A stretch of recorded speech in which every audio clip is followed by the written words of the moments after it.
오늘은 저와 여러분들이 신명기 29장 27절에서 30장 4절까지 말씀으로 우리가 할 것은 순종입니다 라는 제목으로 은혜를 나누려고 합니다. 여러분, 하나님께서 시내산에서 이스라엘 백성과 언약을 맺으셨어요. 그리고 나서 시내산에서 언약을 맺은 다음에 40년이 지난 다음에 하나님께서 다시 가나안 땅을 목전에 두고 언약을 새로 맺으시는 것이 뭐냐면 바로 이 신명기입니다. 우리가 다 아실 텐데 오늘 본문에서는 이런 언약의 맨 마지막 부분이 이제 기록되어져 있습니다. 그래서 모세는 언약을 마치면서 다시 한번 이스라엘 백성들에게 간절히 간청하고 있습니다.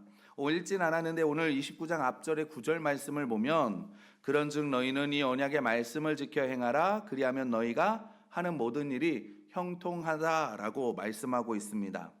그런데 모세의 마음이 참 무겁고 착잡한 거예요. 왜냐하면 모세가 이렇게 간절히 이스라엘 백성들에게 부탁을 하지만 결국 이스라엘 백성들은 축복보다는 저주를 선택할 것을 모세는 알고 있었기 때문에 그렇습니다. 그래서 29장 24절을 보면 이렇게 말해요. 여러 나라 사람들도 묻기를 여호와께서 어찌하여 이 땅에 이같이 행하셨느냐, 이같이 크고 맹렬하게 노하심은 무슨 뜻이냐 하면, 그러니까 뭐냐면 이제 이스라엘 백성들이 살아가는데 하나님 앞에 백성들이 이제 순종하지 않고 불순종하니까 이제 저주의 길로 가기 시작을 하는 겁니다. 그 저주로 인한 그 결과, 불순종으로 인한 그 결과들을 사람들이, 주변에 있는 나라들이 이스라엘 백성들을 보면서 이렇게 물어본다는 거예요. 저들의 하나님이 왜 화나셨지? 라고 물어본다는 겁니다. 그러니까 지금까지 이스라엘 백성들을 그렇게 사랑하셨는데, 하나님께서 이스라엘 백성들을 그렇게 축복하셨는데 왜 하나님이 이스라엘 백성들에게, 왜 저들의 하나님이 왜 화가 나셨지? 라고 물어보는 거예요. 그러면 옆에 있는 사람이 이렇게 대답을 한다는 겁니다. 29장 25절 이하인데요. 그때 사람들이 대답하기를 그 무리가 자기 조상의 하나님 여호와께서 그들의 조상을 애굽에서 인도하여 내실 때 더불어 세우신 언약을 버리고 가서 자기들이 알지도 못하고 여호와께서 그들에게 주시지도 아니한 다른 신들을 따라가서 그들을 섬기고 절한 까닭이라. 이러므로 여호와께서 이 땅에 진노하사 이 책에 기록된 모든 저주대로 재앙을 내리시고 라고 말씀하신다는 거죠. 그러니까 뭐냐면 말씀 나오는 것처럼 이스라엘 백성들을 하나님께서 가나안 땅에 들어가게 해주셨는데, 그리고 하나님이 너 나를 잘 믿어라, 나 이외에는 다른 신을 섬기지 말아라 이야기를 했는데 이스라엘 백성들이 어떻게 한다고요? 우상을 섬긴다는 거예요. 다른 신들을 쫓아간다는 거예요. 그리고 하나님의 말씀을 불순종한다는 거예요. 그래서 하나님이 어떻게 하시냐면 이 책에 기록된 대로, 하나님이 말씀하신 대로 이들에게 저주를, 재앙을 내리신다라는 거죠. 하나님이 이래서 저들에게 재앙을 내리시는 거야 라고 대답한다는 거예요. 모세는 이스라엘 백성들이 이렇게 될 것이라는 것을 알고 있었던 것 같아요. 그런데 정말 이스라엘 백성들이 결국에는 하나님의 이 언약을 저버리고 저주의 길로 가게 되죠. 그렇다고 모세는 여기에서 포기하지 않습니다. 하나님을 알고 있기 때문에, 그리고 하나님이 무엇을 원하시고 계시는 것을 알고 있기 때문에 하나님의 마음이 어떤지 아는 거예요. 그래서 30장 16절에 뭐라고 말하냐면 곧 내가 오늘 내게 명령하여 내 하나님 여호와를 사랑하고 그 모든 길로 행하며 그의 명령과 규례와 법도를 지키라 하는 것이라. 그리하면 내가 생존하며 번성할 것이요 또 내 하나님 여호와께서 내가 가서 차지할 땅에서 내게 복을 주실 것임이니라 라고 말씀합니다. 이스라엘 백성들을 이끌어서 적과 꿀이 흐르는 가나안으로 인도했습니다. 그리고 들어가기 직전에 계명을 잘 지키면 하나님께서 복 주실 것이라고 하지만 결국은 이들이 불순종하고 우상을 섬기는 것을 뻔히 알지만 이들을 사랑하셔서 회복케 하시려는 그 하나님의 마음, 여러분, 그리고 그것을 충분히 알면서 전하는 그 모세의 마음 어떻겠습니까? 그러니까 예전에 한번 이런 우리 한국 교회 교회 안에 이런 이야기들이 좀 많이 있었어요. 동성애 문제가 좀 많았었죠. 그러니까 교회가 동성애를 반대한다고 해서 교회가 많은 미디어들이 동성애자들을 미워하고 박해한다, 막 그런 이야기들을 많이 하는데 아니에요. 교회들은 동성애자들을 박해하지 않습니다. 혐오하고 폄하하지 않아요. 동성애가 죄라고 이야기하는 것뿐입니다. 여러분, 죄는 하나님과 우리의 관계를 갈라놓고 파괴해요.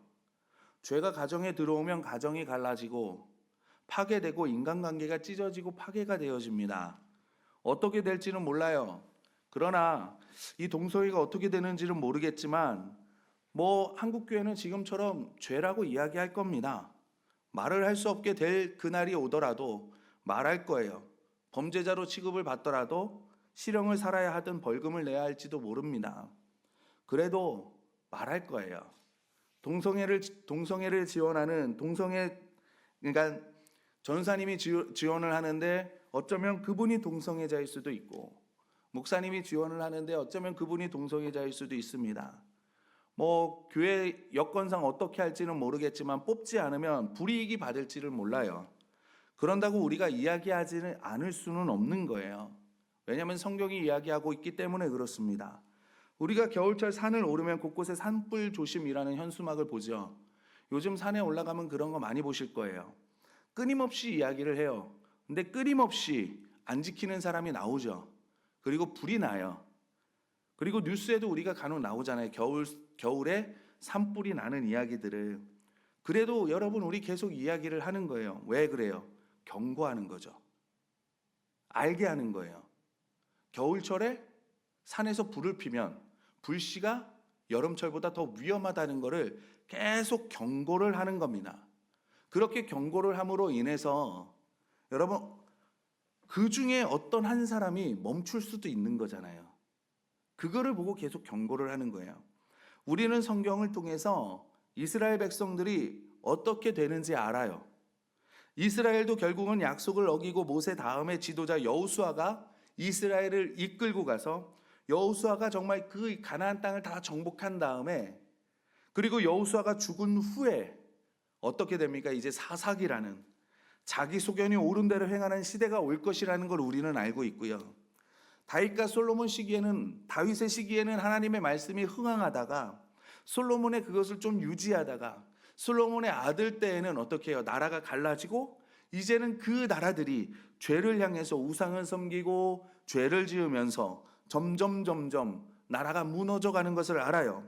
그리고 우리는 결국에는 이 이스라엘과 북이스라엘과 남유다가 결국에는 망하게 되고 포로로 잡혀간다라는 것을 우리는 말씀을 통해 알고 있습니다. 모세도 우리처럼 말씀을 통해서 알 수는 없겠지만 하나님이 가르쳐줘서 알았던 것 같아요.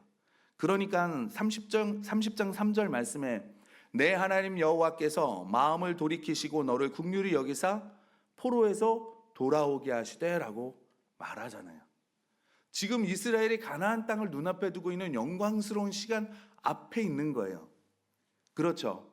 이제는 저 땅에 들어가면 하나님의 약속의 땅으로 한 걸음 내디딛는 겁니다. 그 복된 시간에, 그 축복의 시간에, 그 은혜의 시간에 야, 너 포로로 잡혀갈 거야 라고 얘기를 하는 거예요. 그러니까 얼마나 지금 찬물을 끼얹는 거예요. 근데 지금 모세의 마음은 어떤 거예요? 애타는 거예요. 왜냐하면 자신이 경고하는 시간은 지금이 마지막이기 때문에 그렇습니다.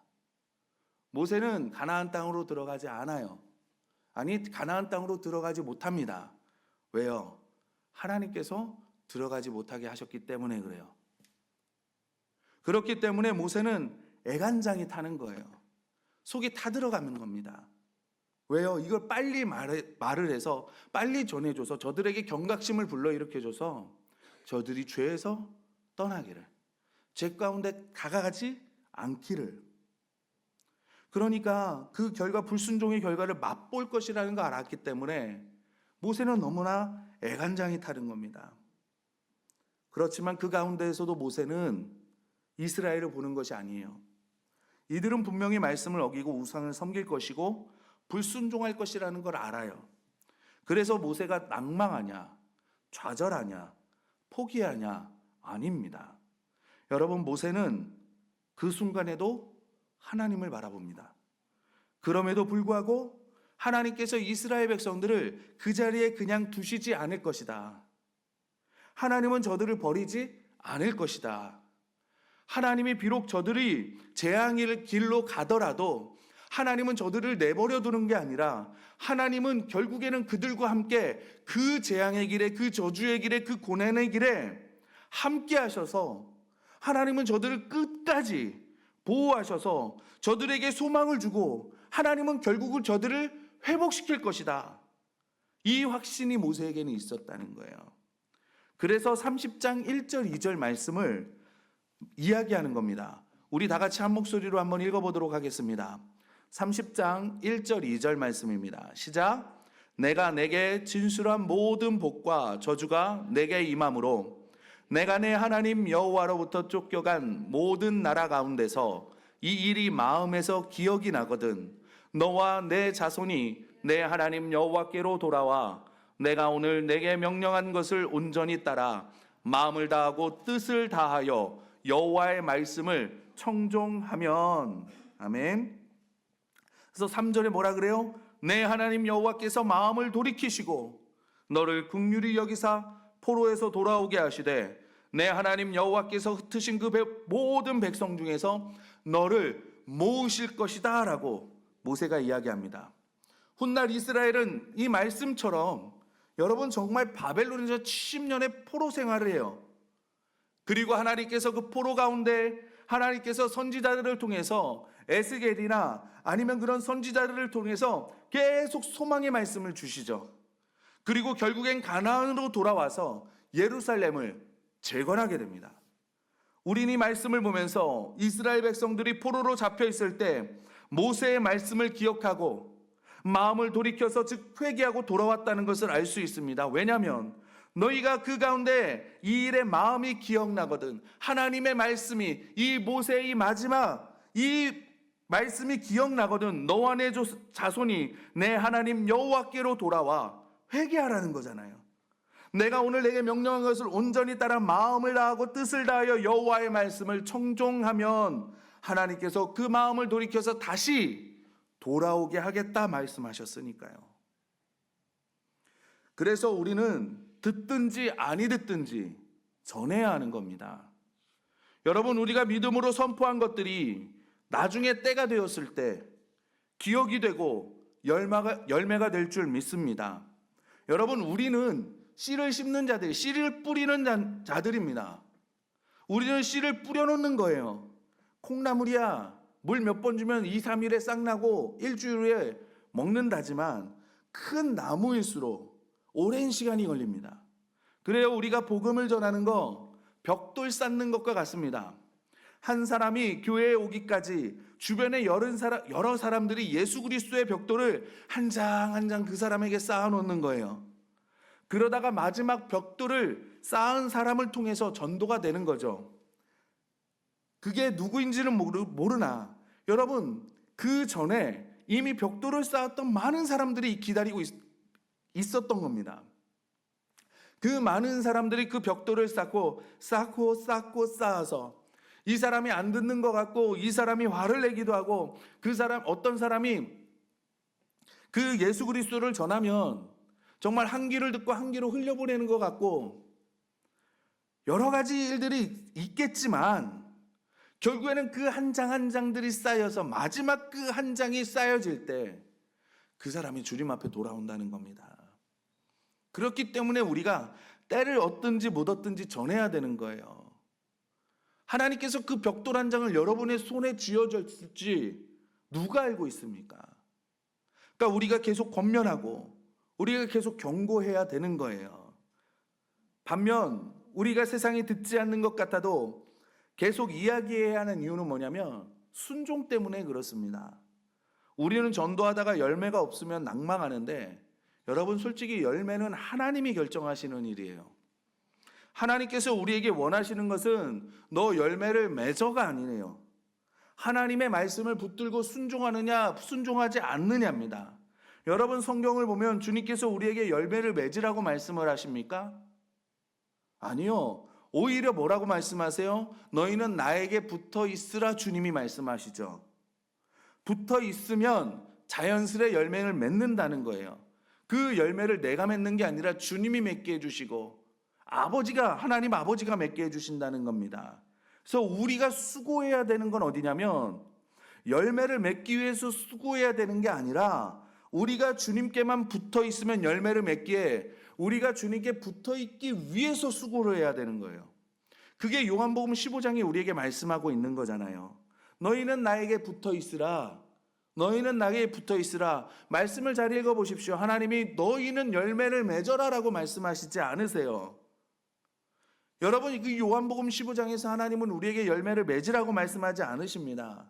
그런데 왜 우리는 열매를 맺으려고 해요? 왜 우리 삶에서 열매를 맺으려고 합니까? 그건 하나님의 영역이에요. 우리의 영역은 주님께 붙어 있는 겁니다. 훗날 예레미야라는 선지자가 등장을 해요. 하나님께서 예레미야를 부르실 때 이렇게 말씀하십니다. 그래서 내가 그들에게 이 모든 말을 전하더라도 그들은 여전히 듣지 않을 거야. 여전히 듣지 않을 거야. 내가 외치더라도 그들이 너에게 아무런 반응도 보이지 않을 거야. 라고 예레미야에게 하나님이 말씀하셔요. 그래도 하나님은 예레미야에게 뭐라고 말씀하셔야하면 그래도 전해야 돼. 그래도 선포해야 돼. 그래도 외쳐야 돼. 말씀하시는 겁니다. 그들이 듣지 않는 것은 예레미야의 소관이 아니라는 거예요. 예레미야가 할 건 뭐냐면 전하는 것입니다. 그것에 순종하는 거예요. 여러분 전쟁 중에 적군이 가까이 오는데 파수꾼이 경고를 하지 않아서 적군이 우리 진영에 쳐들어와요. 누구 책임이겠습니까? 군인들이 그러잖아요. 전쟁에 진 군인은 용서할 수 있어도 경계를 하지 않는 군인은 용서할 수 없다. 여러분 어떻게 보면 우리는 경계 근무를 서는 근무 군인이라는 거예요. 듣던 안 듣던 우리는 전할 책임이 있습니다. 그게 우리가 순종하는 거예요. 그래서 모세가 이렇게 말씀하는 겁니다. 이 세상에는 주 우리의 하나님이 숨기시기 때문에 알 수 없는 일도 많다. 우리가 이해하지 못할 일이 많다는 것입니다. 그것은 주님의 것이라는 거예요. 왜냐하면 우리는 모든 것을 이해할 수 없는 존재이기 때문에 우리는 한 치 앞도 알지 못하는 존재잖아요. 우리의 이해와 사고가 여러분 우리는 한정되어져 있습니다. 그렇다는 거예요. 우리가. 그러나 하나님은 그의 뜻이 담긴 율법을 밝히 나타내 주셨다는 거예요. 하나님은 우리가 할 수 있는 것, 이해할 수 있는 것을 주셨다는 거죠. 이것은 우리의 것입니다. 그러므로 우리와 우리의 자손은 길이길이 이 율법의 말씀에 순종하라는 것입니다. 이게 지금 모세가 이스라엘 백성들에게 말씀하고 있는 거예요. 그렇습니다. 우리가 신앙생활을 하다 보면 우리가 이해하기 힘든 하나님의 영역이 있습니다. 이런 경우에 여러분 우리가 정말 고민이 되는 거예요. 신앙생활 하다가 당황해요. 흔들려요. 우리의 결단이, 우리의 결심이, 또 우리의 믿음이 흔들릴 때가 있습니다. 이해할 수 없는 일들을 우리가 닥쳤기 때문에. 왜냐하면 우리는 한계가 있는 존재예요. 다 이해할 수 없어요. 근데 우리는 이해하고 싶어 하죠. 그래서 모세가 그러는 겁니다. 신앙생활을 하다 보면 우리의 이해와 사고를 초월하는 넘는 일들이 생기는데 너희들이 분명히 이해할 수 없는 일들이 생길 것인데 그건 인간의 한계로 이해할 수 없다는 거예요.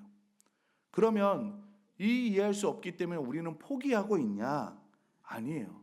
하나님은 우리를 알기 때문에 이해할 수 없는 그 부분은 그냥 두게 하시고 하나님께서 맡기신 일들이 있다는 거예요.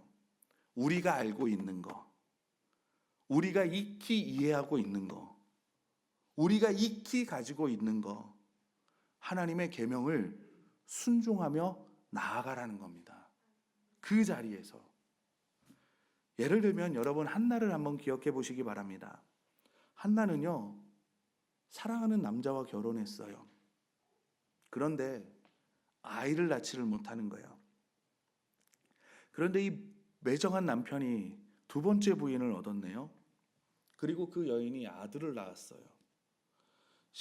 한나의 심정이 어떻겠으면 복잡할 거 아니에요. 그 당시에 아이를 낳지 못한다는 건 뭐냐면 하나님께 저주받은 여인이니까. 그렇게 사람들이 바라보니까 그 자기도 그러면 저주받은 여인이잖아요. 하나님께 저주받은 여인. 그러니까 그 마음이 어떻겠습니까? 근데 감사한 건 자신의 남편이 여전히 자신을 사랑하고 아껴준다는 거예요. 얼마나 감사해요, 한나의 입장에서. 그런데 한나의 입장에선 감사하죠. 근데 두 번째 입장에서는요, 분인나의 입장에서는 어때요? 이 여인만큼 보기 싫은 여인이 없는 거예요. 저 저주받은 여인을 내쳐야 되는데 자기 남편이 아들을 낳아준 자신보다 한나를 더 사랑한 게 못마땅하죠. 더 심하게 생각을 하면 자신이 사랑받지 못하는 이유는 저 하나님께 저주받은 여인 때문이야. 하나님께 저주받은 여인이라고 생각하는 거잖아요. 그러니까 분인나가 한나를 구박할 때에는요, 미운 마음도 있을 것이고 의로운 마음도 있겠죠. 왜요? 저 저주받은 여인이 우리 가정에 오며 우리 가정도 저주받은 가정이 될 수도 있어. 이럴 거잖아요. 그래서 서럽게 구박을 해요. 한나는 자신의 신세를 처량하게 그지없습니다. 여러분 그 당시 한나를 생각하면 이해할 수 있으십니까? 이해할 수 없죠. 그럼에도 불구하고 한나는 어떻게 해요? 기도하러 가는 거예요. 내가 할 수 있는 걸 하러 갑니다. 하루 이틀이 아닐 거예요. 오랜 시간 기도할 겁니다. 하루가 아니라 1년에 3번 공식적으로 온 나라에 있는 남자들이 예루살렘에 모여서 제사를 지내는 거니까 이때는 예루살렘이 아니겠죠. 실로겠죠. 거기서 절기에 모여 제사를 드리는데 온 가족들이 같이 옵니다. 그런데 그 자리가 한나에게는 괴로운 자리예요. 저주받은 것도 서러운데 하나님 앞에 예배드리는 자리가 구박받는 자리고 핍박받는 자리고 차별받는 자리고, 그래서 하나님께 기도하러 올라가는 거예요. 그렇게 기도하고 어떤 기도하겠습니까? 하나님 나에게 아들을 주십시오. 하나님 나에게 아들을 주십시오. 그렇게 기도하지 않았겠어요? 그러던 어느 날 감사한 거죠. 하나님께서 하나님의 마음을 알게 해주시는 거예요, 한나에게. 그리고 한나의 기도가 바뀌기 시작합니다. 11절에 서원하여 이르되 만군의 여호와여, 만일 주의 여종의 고통을 돌아보시고 나를 기억하사 주의 여종을 잊지 아니하시고 주의 여종에게 아들을 주시면, 하나님 나에게 아들을 주십시오. 이렇게 기도하던 한나가 하나님의 마음을 아는 거예요. 아, 나에게 아들이 필요한 것처럼 하나님께도 지금 아들이 필요하구나. 주의 여종에게 아들을 주시면 내가 그의 평생의 길을 여호와께 드리고 삭도를 그의 머리에 대지 아니하겠나이다. 하나님, 그 주신 아들을 내가 하나님 앞에 드리겠습니다 라고 기도하잖아요. 모세는 어때요? 애굽에 사는 사람들이 누가 이해할 수 있었겠습니까? 여러분 2살 이하의 어린아이는 모두 나일강에 던져져 죽어가는 거예요. 그 부모의 심정은 어떻겠어요? 그 어머니의 심정은 어떻겠습니까? 나일강에 떠내려가는 그 자신의 아이를 보는 그 어머니의 심정, 군인들이 자신의 아이를 잡아가는 그 어머니의 부모님의 심정은 어떻겠어요? 이제는 더 나아가서 낳자마자 어떻게 해요? 나일강에 집어 던지잖아요, 아들을. 여러분 그것을 보는 그 이스라엘의 그 민족의 그 분위기는 어떻겠습니까? 그때 십부라와 부하라는 산파가 등장을 하죠. 그리고 이 두 산파가 한 남자아이를 살려냅니다. 그 아이의 부모가 아이를 키우지만, 그러나 이제는 더 이상 키울 수가 없어서 바구니에 아이를 담아서 나일강에 떠내려 보내는 거예요. 마침 이 아이가 바로왕의 공주의 눈에 띕니다. 그리고 바로왕의 공주가 생각을 해요. 히브리인의 아이네. 그리고 버리는 게 아니라 양자로 삼기로 결단을 해요. 이게 이해할 수 없는 게 뭐냐면 지금 아버지의 명을 어기는 거잖아요. 아버지 바로왕의 명을 어기는 겁니다. 히브리인의 아이는 2살 이하의 아이는 다 나일강에 던져야 되는 거예요. 그런데 양자로 삼죠. 그리고 바로왕은 어떻게 해요?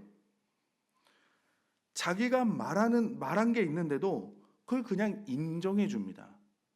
인정해 줘요. 그리고 그 아이가 40세가 됩니다. 그리고 이 남자아이가 결단을 내리죠. 40세가 돼서 내가 우리 민족을 구원해야 되겠다. 이 결단을 히브리서는 뭐라 그러냐면 도리어 하나님의 백성과 함께 고난받기를 잠시 죄악의 낙을 누리는 것보다 더 좋아하고. 얼마나 복된 마음입니까? 근데 그 결과는 어떻게 돼요? 우리가 알죠. 광야에서 죽을 고생을 하는 겁니다. 낮아지고 그렇게 40년을 모세가 광야에서 보냅니다.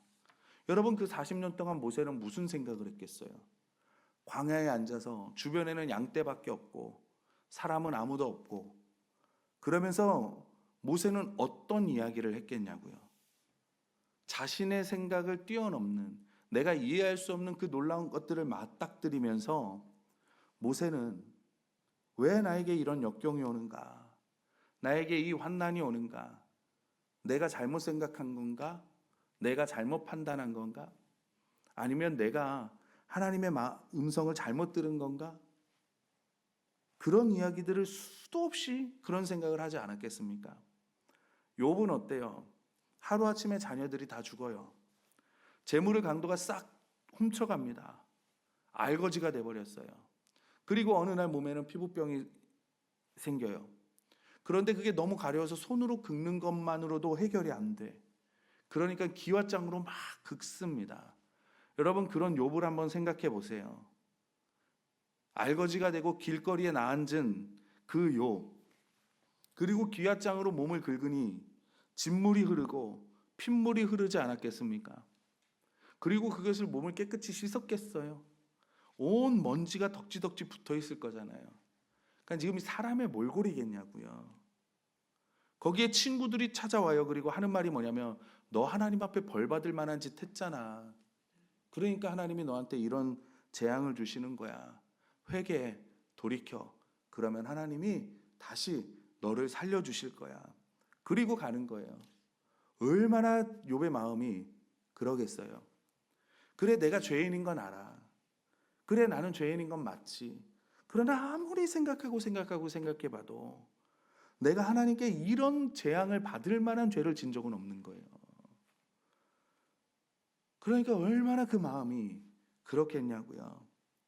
아무리 욥이 기도하고 외쳐도 하나님은 침묵하시는 거예요.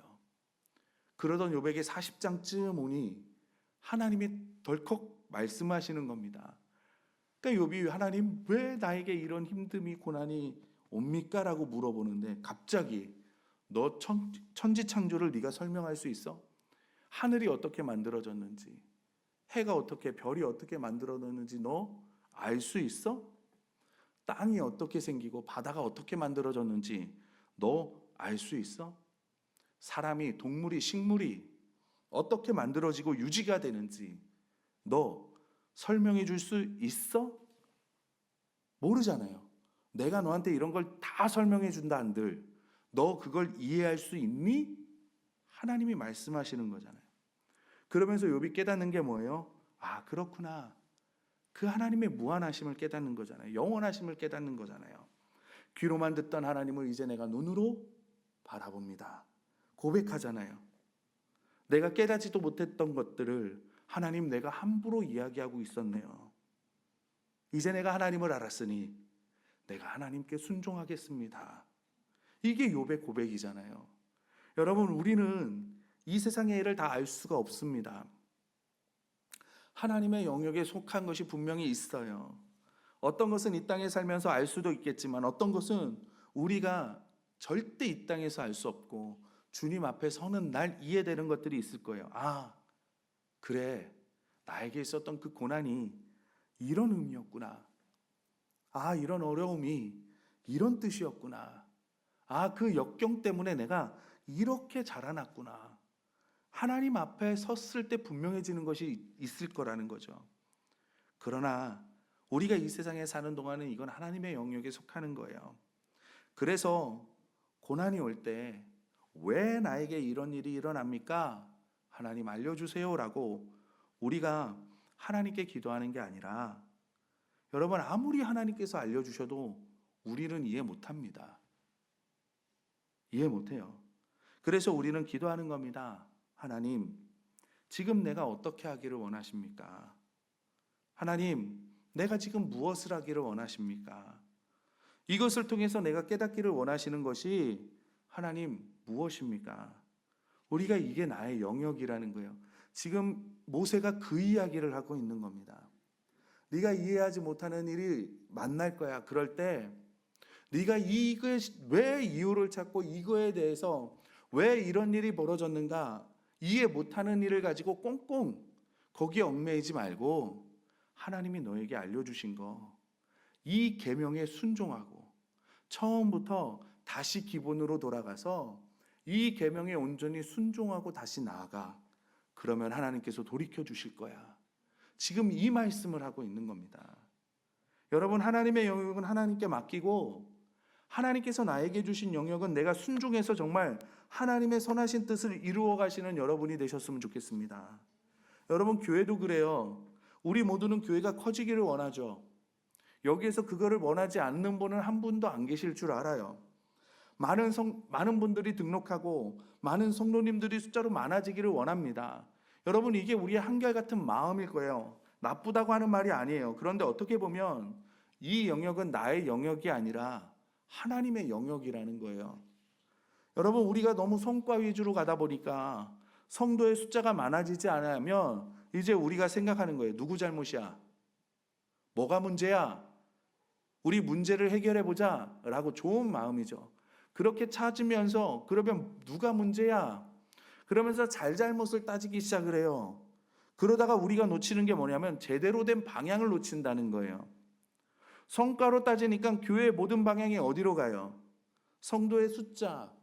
예배를 드려도 성도의 숫자 오늘 몇 명, 기도를 해도 성도가 늘어나는 거, 전도를 해도 숫자가 늘어나야 되고, 그래서 숫자가 늘어나지 않으면 실패하는 거고 무능력한 거고 뒤처지는 것이고, 여러분, 여기서 하나님이 우리 교회를 향한 뜻이 있습니까? 하나님이 우리 교회를 향한 목적이 있습니까? 하나님이 우리를 향한 계획이 있습니까? 이런 게 무시될 때가 너무나 많아요. 하나님이 우리에게 주신 그 영역을 우리가 잘 그 안에서 순종하고 나아가자는 겁니다. 우리가 결과나 성공이냐 열매 이런 거, 여러분, 어떻게 보면 본질적으로 결론은 우리의 영역은 아니라는 거예요. 하나님께서는 충성하는 사람, 순종하는 사람을 보시는 겁니다. 내가 얼마나 큰 일을 하느냐, 얼마나 보람을 느끼느냐, 얼마나 열매가 있느냐, 이걸 생각하지 않고 오직 하나님의 필요만을 생각하는 겁니다. 그래서 세상에서 볼 때 별거 아닌 사람으로 보일지 몰라요. 우리가 별 볼 일 없는 사람처럼 여겨질지 모릅니다. 미련하다고 생각할지는 몰라요. 왜냐하면 세상의 지혜를 따라가지 않으니까, 하나님의 말씀에 순종하려고 몸부림치니까. 어떻게 보면 큰 집에 살아야 되고 좋은 차를 타야 되고 많은 돈을 벌어야 되고 승진해야 되고 출세해야 되고, 이것을 위해서 몸부림치는 그 순간에 우리는 어떻게 하면 하나님 말씀에 더 순종해 볼까? 우리는 어떻게 하면 그 말씀에 더 든든히 서갈까? 어떻게 하면 우리는 하나님을 기쁘시게 해드릴까? 우리는 어떻게 하나님의 마음을 흡족해 해드릴까? 하나님의 마음에 합한 사람이 될까? 충성스러운 일꾼이 될까? 여러분, 그거를 보니 세상 사람들을 보면 미련하게 보이겠죠. 뒤처지는 것처럼 보이겠죠. 그러나 하나님 앞에 서면 여러분이 승리자입니다. 여러분이 축복받는 자예요. 결과를 보면 결국엔 여러분이 열매를 맺게 될 거예요. 저는 확신합니다. 지금 모세가 그 말씀을 우리에게 하고 있는 거예요. 이 땅에서 우리가 무엇을 보고 살아갈 것인가? 우리가 이 땅에서 무엇을 추구하며 나아갈 것인가? 저와 여러분들이 정말 하나님이 주신 것을 가지고 하나님의 그 말씀을 가지고 순종하여서 하나님 앞에 칭찬받고, 하나님은 분명히 우리가 예수 그리스도에게 붙어 있으면 열매를 맺게 해주신다고 하셨으니 하나님께서 우리에게 풍성한 크고 아름다운 열매들을 시절을 쫓아서 과실을 맺게 해주실 줄 믿습니다. 우리가 그것을 바라보면서 더욱더 하나님께 순종하고 더욱더 하나님께 충성하고 더욱더 하나님의 말씀에 붙들려 사는 저와 여러분들이 되시기를 주님의 이름으로 축원합니다.